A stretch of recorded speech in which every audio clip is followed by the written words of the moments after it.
Good morning students. पिछले व्याख्यानों में हमने मानचित्रों की परिभाषाएं, उनकी संकल्पनाएं, उद्देश्य एवं वर्गीकरण की बात की थी। आज हम मानचित्र प्रक्षेप की बात करेंगे।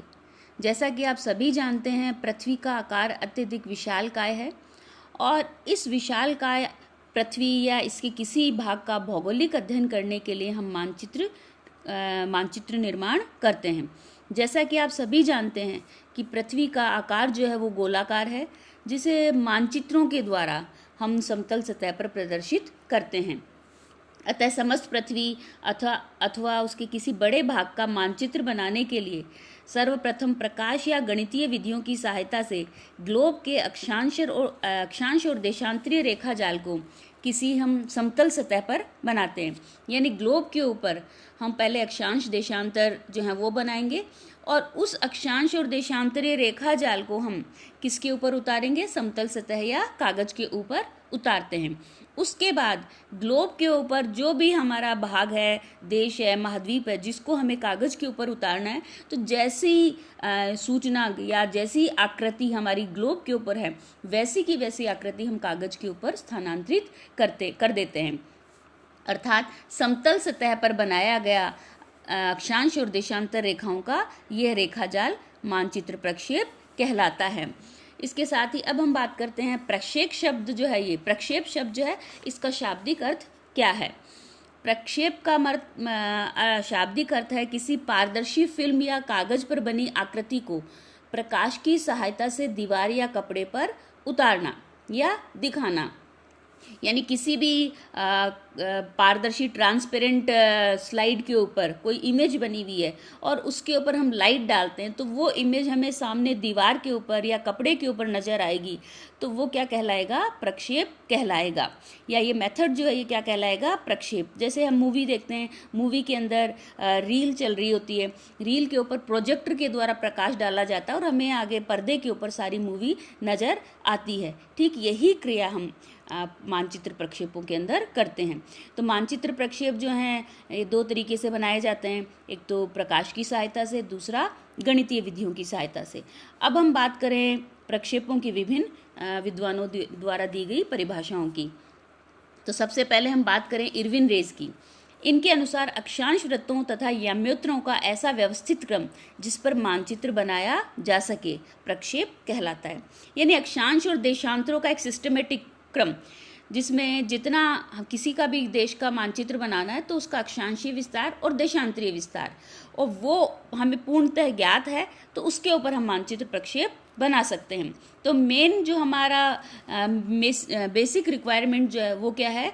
मानचित्र प्रक्षेप बनाने के लिए अक्षांश और देशांतरीय रेखा जाल या उनके विस्तार की आवश्यकता होती है। दूसरी हम बात करें जॉन बिगॉट की। जॉन बिगॉट के अनुसार ग्लोब की अक्षांश व देशांतर रेखाओं को कागज पर प्रदर्शित करने की विधि को मानचित्र प्रक्षेप कहा जाता है। यानी ग्लोब की जो अक्षांश और देशांतर रेखाएं हैं उनको किस मेथड के द्वारा, किस विधि के द्वारा हम कागज पर प्रदर्शित करते हैं, ये मानचित्र प्रक्षेप कहलाता है। इसी प्रकार से हम बात करें जे स्टीयर्स की, तो स्टीयर्स कहते हैं मानचित्र प्रक्षेप ग्लोब की अक्षांश व देशांतर रेखाओं को सपाट कागज पर प्रदर्शित करने की विधि है।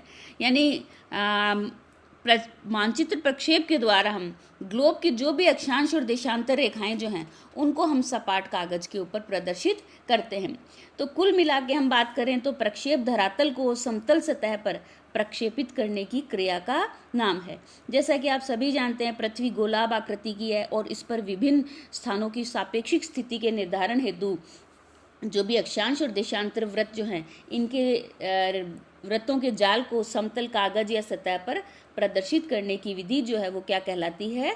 प्रक्षेप कहलाती है।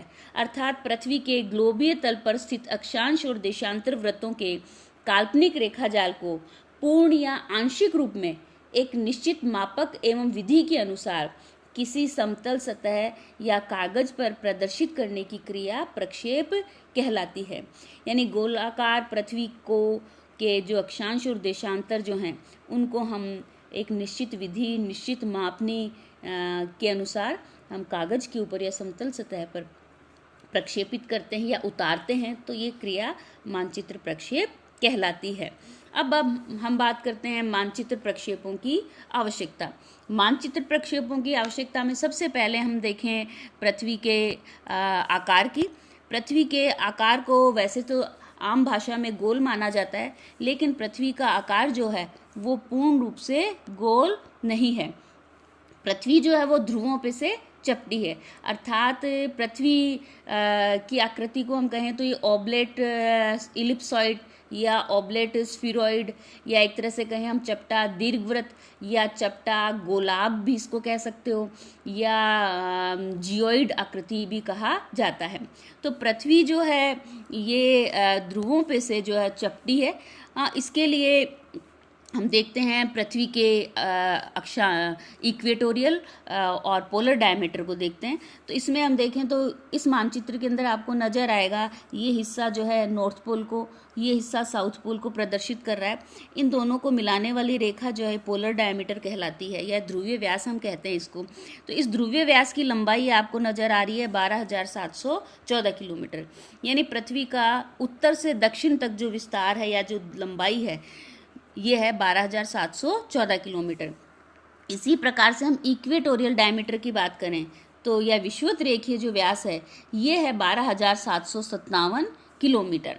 तो इन दोनों को यदि पृथ्वी पूर्ण गोल होती तो ये दोनों व्यास जो हैं वो समान होने चाहिए थे, लेकिन इसमें हम देखें तो पृथ्वी का विषुवत रेखीय व्यास या इक्वेटोरियल डायमीटर जो है वो पोलर डायमीटर से लगभग 21.5 किलोमीटर जो है वो ज़्यादा है। यानी पृथ्वी का ध्रुवीय पोलर डायमीटर इक्वेटोरियल डायमीटर से क्या है, छोटा है, अर्थात पृथ्वी जो है वो ध्रुवों पे से थोड़ी सी चपटी है। इसके साथ ही हम मानचित्र प्रक्षेप बनाते हैं। तो मानचित्र प्रक्षेप बनाते समय या मानचित्र बनाते समय हम पृथ्वी को लगभग इसके आकार को चपटा दीर्घवृत्त ना मान के हम गोल मान लेते हैं। क्यों? क्योंकि पृथ्वी के विशाल आकार के समक्षीय अंतर बहुत कम है, इसलिए सामान्य उद्देश्यों की पूर्ति के लिए पृथ्वी के जो चपटा गोलाब रूप जो है उसको हम करीब करीब गोलाकार मान लेते हैं।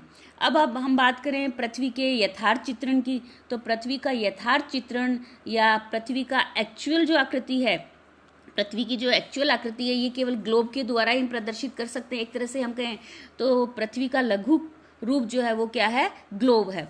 तो इस ग्लोब के द्वारा हम पृथ्वी का यथार्थ चित्रण कर सकते हैं, लेकिन फिर भी हम देखते हैं कि ग्लोब की बजाय हम मानचित्रों का अधिक उपयोग करते हैं, अर्थात मानचित्रों के द्वारा हम पृथ्वी के विभिन्न भूभागों को प्रदर्शित करते हैं। इसके कई कारण हैं। सबसे पहला कारण हम देखें तो ग्लोब के समस्त भाग को एक दृष्टि से हम नहीं देख सकते, अर्थात ग्लोब के धरातल का एक समय में आधे से भी कम भाग हमें दिखाई देता है। यानी एक दृष्टि में हम ग्लोब का लगभग आधा हिस्सा ही देख सकते हैं।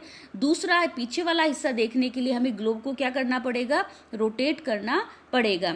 इसी प्रकार से पृथ्वी का आकार बड़ा होने के कारण हमें जो ग्लोब बनाएंगे उसको दिखाने के लिए तो बड़े ग्लोबों का निर्माण करना पड़ेगा।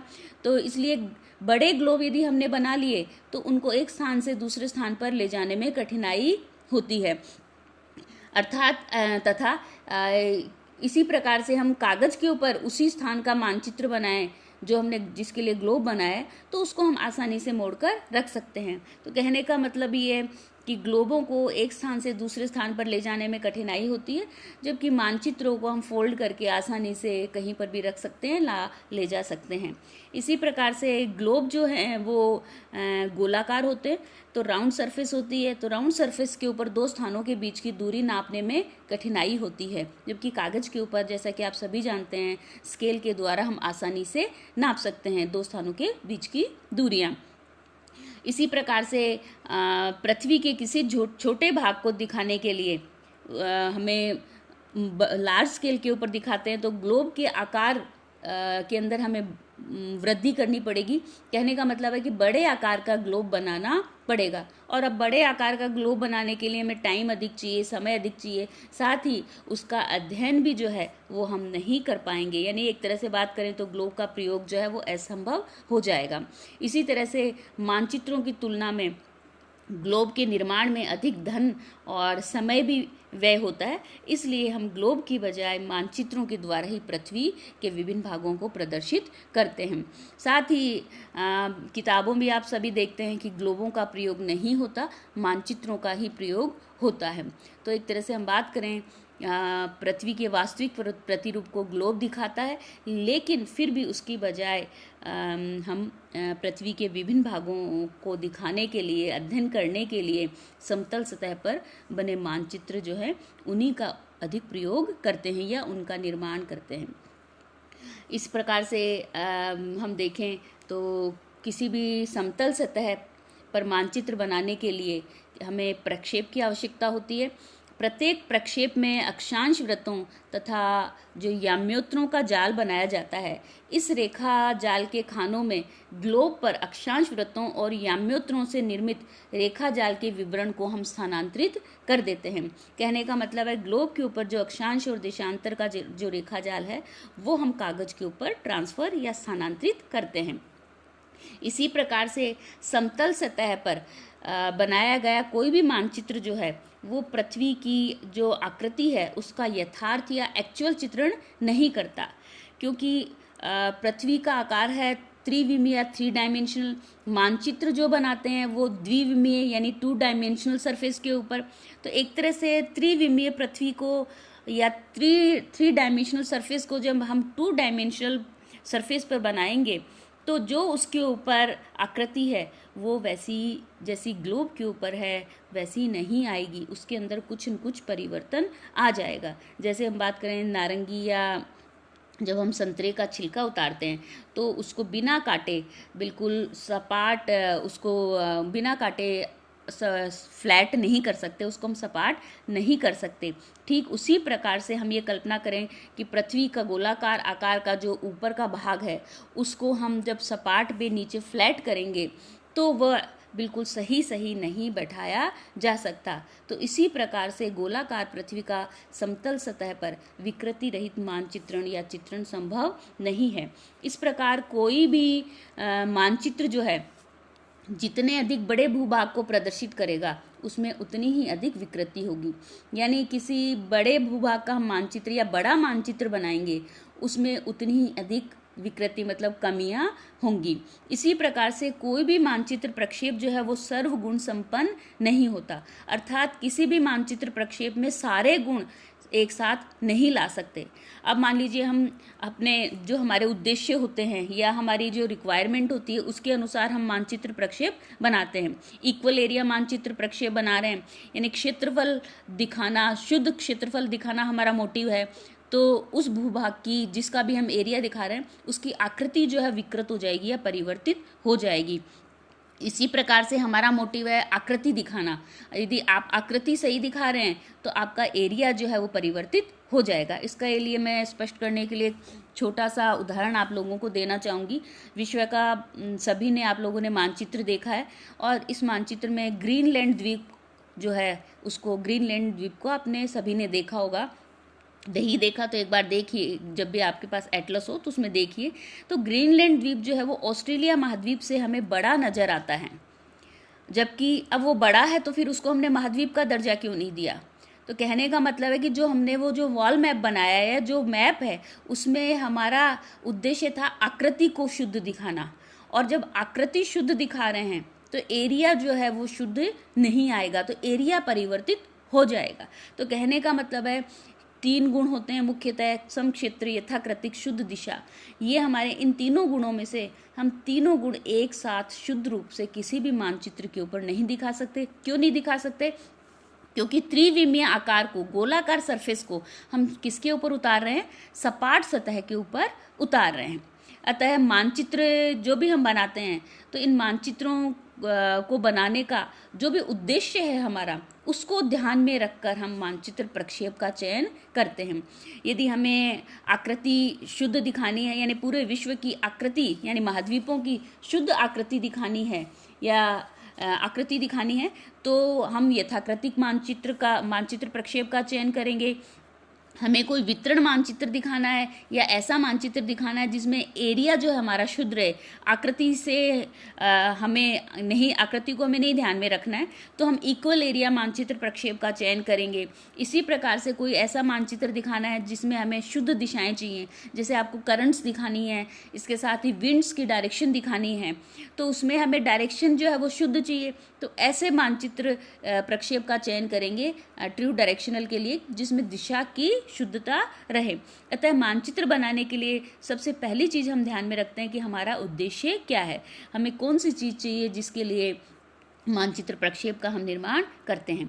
इसी प्रकार से हम देखें जो छोटे छोटे गांवों के जो मानचित्र हैं, नगरों के या टाउन प्लानिंग के मानचित्र हैं, उनको बनाने के लिए हम मानचित्र प्रक्षेपों का प्रयोग नहीं करते, अर्थात इनको दिखाने के लिए किसी भी प्रकार के मानचित्र प्रक्षेपों की आवश्यकता नहीं होती, क्योंकि ऐसे मानचित्रों में प्रदर्शित क्षेत्रफल जो है उस पर पृथ्वी की गोलाकार आकृति का प्रभाव ना के बराबर होता है, क्योंकि पृथ्वी की का आकार जो है वो अत्यधिक विशालकाय है, और इस विशालकाय आकार के सामने ये छोटे आकार होने के कारण उस राउंड सरफेस का जो प्रभाव है उन भूभागों पर नहीं पड़ता है।